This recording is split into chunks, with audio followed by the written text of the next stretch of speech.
میں گزرے ہوئے 10,000 برسوں سے انسان کے لیے ناگزیر رہا ہوں.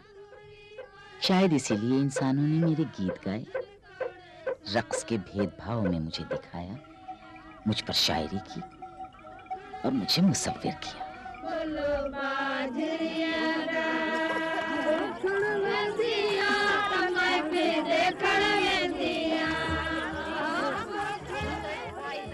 میری بات تو بس وہی سمجھ سکتے ہیں جن کی انگلیاں سرخیز اور سوندھی خوشبو والی گہری رنگت کی مٹی کے پرکیف لمس سے آشنا ہے. امید کی وہ سنسنی خیزی کہ جلد ہی دھرتی پر نئی سرسبز فصلوں کی بہار ہوگی، لیکن اب ایسا نہیں ہوتا. گزشتہ 500 برسوں سے میرا بے اندازہ استحصال ہوا ہے.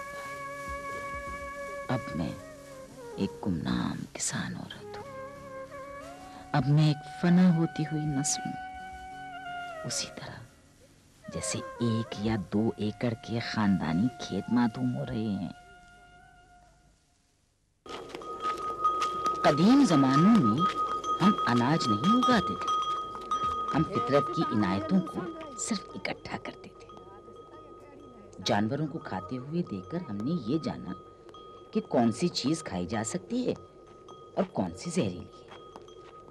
پک جانے پر ان کا اکٹھا کرنا آسان ہوتا تھا، لیکن موسم جب ختم ہو جاتا تو ہمیں اناج کی تلاش میں بہت دور تک جانا پڑتا تھا.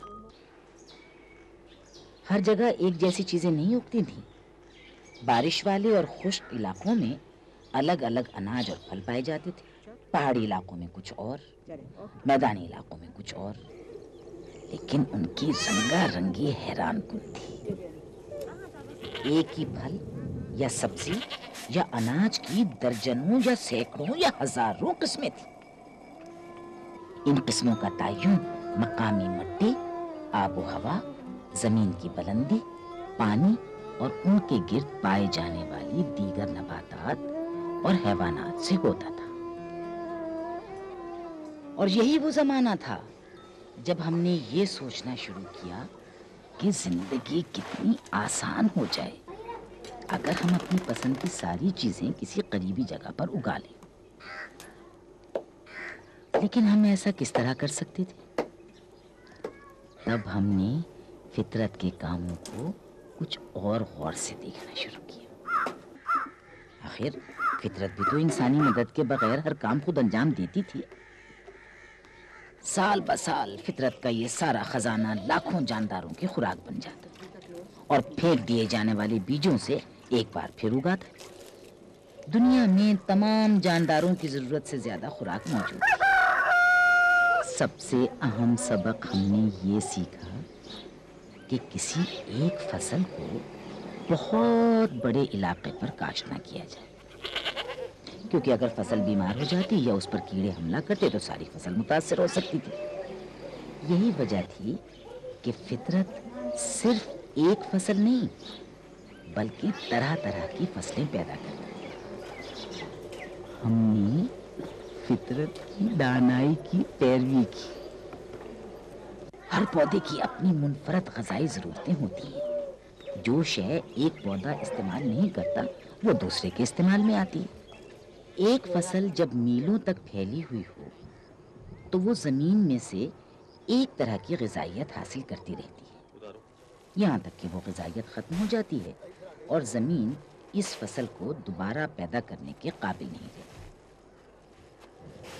آج لوگ ختم ہو جانے والی اس غذائیت کو کیمیائی کھاد کے ذریعے دوبارہ حاصل کرنے کی کوشش کرتے ہیں. کیمیائی کھاد کے ذریعے چند برسوں تک بہتر فصل پیدا ہوتی ہے، تاہم زمین کے اندر موجود فطری زندگی کی مدد کے بغیر ایسا ممکن نہیں. اور یہ کیمیائی کھاد کیچووں اور دیگر نظر نہ آنے والے ان اہم کیڑے مکوڑوں کو مار ڈالتی ہے جو نمو کے لیے ضروری ہے. دنیا کی تمام کیمیائی کھادیں بھی مردہ زمین سے پودے نہیں اگا سکتی. سچ ہے، صرف زندگی ہی زندگی کو پیدا کر سکتی ہے. آج بڑے بڑے کھیتوں میں بس کوئی ایک فصل کاشت کی جاتی ہے اور یہ فصل بھی پہلے کے نسبت بہت کم ہوتی ہے۔ مشینوں کے ذریعے واحد فصل کی کاشت سے زمین کی تباہی کا ایک شیطانی چکر بن جاتا ہے۔ غیر ضروری آبپاشی مٹی کو تباہ کرتی ہے۔ پانی اتنا زیادہ جمع ہو جاتا ہے کہ اس میں سے ہوا یا آکسیجن گزر نہیں سکتی۔ پانی زیر زمین نمک کو سطح زمین پر کھینچ لاتا ہے، جس سے نشو و نما ختم ہو جاتی ہے۔ ایسی زمینیں ناکارہ ہو جاتی ہیں۔ اس طرح پانی کا ضرورت سے زیادہ استعمال مزید نقصان کا باعث بنتا ہے۔ سیم اور تھور کی وجہ سے زیادہ جتنا بھی ہم محنت کرتے ہیں وہ ہمارا خرچہ پورا ضائع ہو جاتا ہے اور ہماری معیشت جو ہے وہ دن بدن بگڑتی جا رہی ہے اور ہمارا جو گزر سفر ہے غریبوں کا متاثر ہو رہا ہے۔ انسانوں نے جب تک فطرت کے ضابطوں میں مداخلت نہیں کی تھی، فطرت کی رنگا رنگی برقرار تھی۔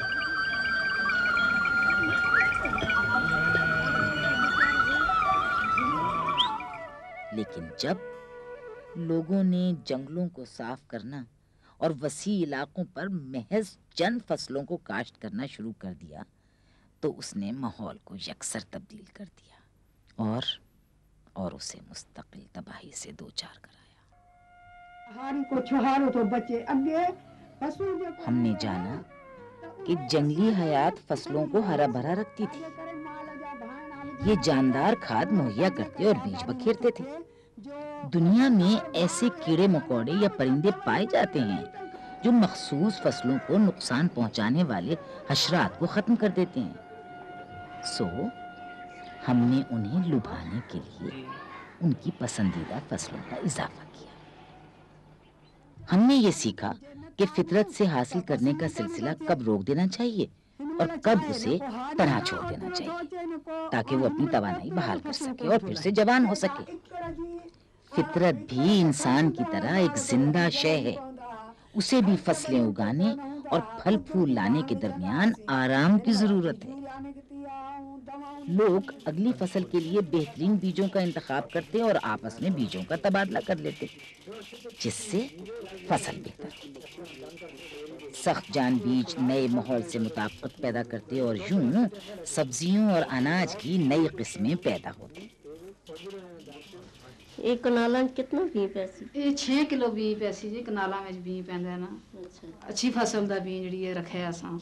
اس نے جو موسم آسے موسم میں تاں رسو ہاں جی بلاتی پاپا نے کری پانی سب بلاتی پانی دے سن کم کے تباہ چڑ گئی۔ اسی بلاتی پانی دے خلاف ہاں اسی کرانی پا استعمال کرنے ہیں، کرانی گو اسی استعمال کرنے ہیں۔ میں کہ بلاتی پا کے میں نا اسی بلاتی پا نے اسی خلاف ہاں زیادہ۔ سبزیاں لانے ہیں اپنی پٹی پہ پھر ہوندی ہے، پھر اس تو بعد بیچو رکھنے ہیں بھی، پھر موقع آندا ہے پھر لانے ہیں۔ یہ بھی جڑے نے ساڈے کول